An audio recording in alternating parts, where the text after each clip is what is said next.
کرم حاضرین، السلام علیکم ورحمۃ اللہ تعالی وبرکاتہ۔ درود پاک پڑھیں۔ اللہم صلی علی سیدنا مولانا محمد معدن الجود والکرم وآلہ بارک وسلم، صلو علیہ صلاۃ وسلام علیک یا رسول اللہ صلی اللہ تعالی علیہ وسلم۔ حضرات محترم، کل نمازوں کے شرطوں کے تعلق سے گفتگو ہوئی۔ نماز کی جو پہلی شرط ہے طہارت، یعنی بدن کا پاک ہونا، کپڑے کا پاک ہونا اور جگہ کا پاک ہونا۔ جس جگہ نماز پڑھنا ہو اس کے پاک ہونے سے مراد قدم کی جگہ اور موضوع سجود کی جگہ کا پاک ہونا ہے، یعنی جہاں پر سجدہ کریں گے وہ جگہ اور جہاں پر ہمارا پاؤں ہے وہ جگہ کا پاک ہونا ہے۔ یعنی سجدہ کرتے وقت بدن کے جو اعضاء زمین سے لگتے ہیں، ان اعضاء کے زمین سے لگنے کی جگہ کا پاک ہونا ہے۔ نماز پڑھنے والے کے ایک پاؤں کے نیچے درہم کی مقدار سے زیادہ نجاست ہے تو نماز نہ ہوگی۔ یوں ہی دونوں پاؤں کے نیچے تھوڑی تھوڑی نجاست ہے کہ جمع کرنے سے ایک درہم کے مقدار ہو جائے گی تو بھی نماز نہ ہوگی۔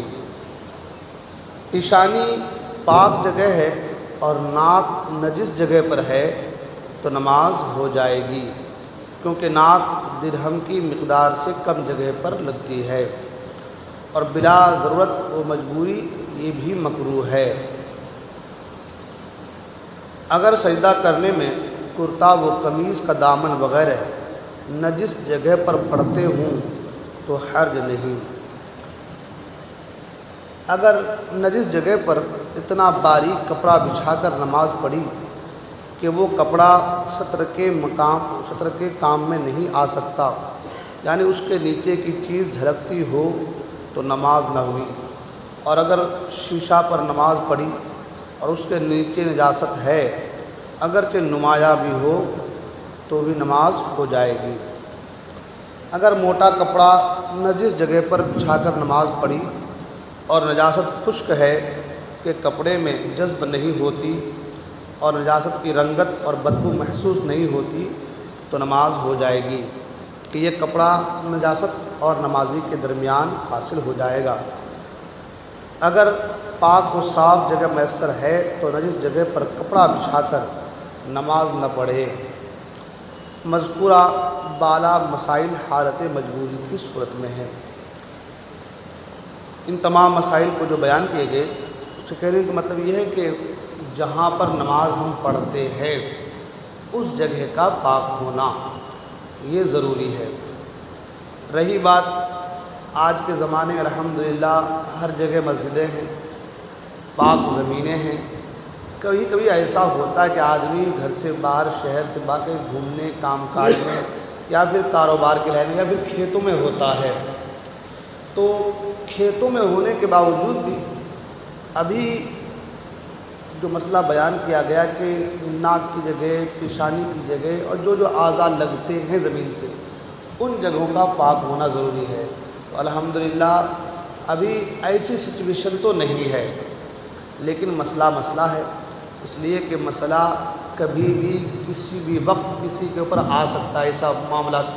تو یہ مسئلے کو ذہن میں رکھا جائے کہ جب ایسی سچویشن آ جائے اور پاک جگہ میسر نہ ہو، یا ایسا کہ بھئی موٹا کپڑا ہے اور نجاست جو ہے وہ سوکھا ہوا ہے، یہ سارے معاملات ہوں تو پھر ان مسائلوں کو ذہن میں رکھ کر کے اسی کے مطابق نماز پڑھنی چاہیے۔ اب یہ مسائل سے ایک بات تو ذہن میں آ رہی ہے، وہ یہ کہ نماز کی اہمیت ہے کیا؟ نماز کی اہمیت ہے کیا کہ اگر جگہ میں نجاست ہے مگر پاؤں کے دونوں جگہ پر نجاست نہیں ہے، جہاں سجدہ کر رہے ہیں اس جگہ پر نجاست نہیں ہے تو نماز ہو جائے گی۔ مطلب یہ ہے کہ آپ کسی ایسی جگہ پر پہنچ گئے جہاں پر پوری کی پوری زمین ناپاک ہے، یا پھر اتنا ہی حصہ جو ہے پاک ہے جتنے حصے میں آپ کے سجدہ کرنے میں جسم کے اعضاء لگتے ہیں، تو بھی اس وقت بھی نماز پڑھنے کا حکم ہے۔ یعنی کہ نماز کی اہمیت کو بتایا جا رہا ہے کہ کس کس سچویشن میں آدمی کو نماز پڑھنا چاہیے۔ تو مذکورہ بالا مسائل سے یہ بات ہمارے سامنے آئی کہ نماز کی بڑی اہمیت ہے، نماز کی قدر کریں۔ اور الحمدللہ ابھی ہر محلے میں، ایک محلے میں 3 2 مسجدیں ہو گئی ہیں۔ تو یہ مسائل جو ہیں، میں نے پہلے کہا کہ اگر ابھی باہر کہیں جا رہا ہے اور ایسا سچویشن پیدا ہو جائے، ایسی سچویشن پیدا ہو جائے تو پھر یہ مسائل وہاں کام آئیں گے، ورنہ آج کے زمانے میں تو مجھے نہیں لگ رہا ہے کہ ایسی سچویشن کسی بھی انسان کے ساتھ آ رہی ہے یا آ سکتی ہے، اس لیے کہ الحمدللہ جگہیں ہم کو پاک وافر طریقے سے مل جا رہی ہیں، ہے نا۔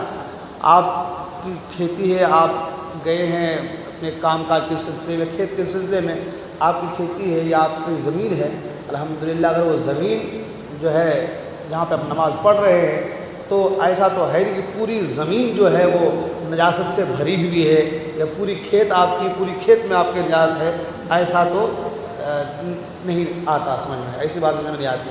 لیکن یہ مسائل بیان کرنے کا مقصد یہ ہے کہ اگر کبھی ایسی سچویشن آ جائے تو آپ اس مسائل کو ذہن میں رکھ کر کے آپ اپنی نماز پڑھ سکتے ہیں۔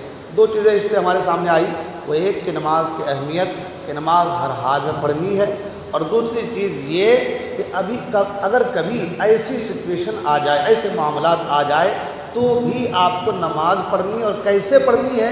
کپڑا ہو تو کپڑا بچھا کر کے، یا پھر جہاں پر سجدہ کرنے میں جو اپنے بدن کے حصے پارٹس لگتے ہیں وہ جگہ اگر پاک ہے تو اس حساب سے نماز پڑھے۔ اور ایک مسئلہ اور بیان کیا گیا کہ باریک کپڑا کہ نجاست نیچے ہے اور باریک کپڑا ہم نے بچھا دیا تو اب نجاست جھلک رہا ہے تو پھر نماز نہیں ہوگی۔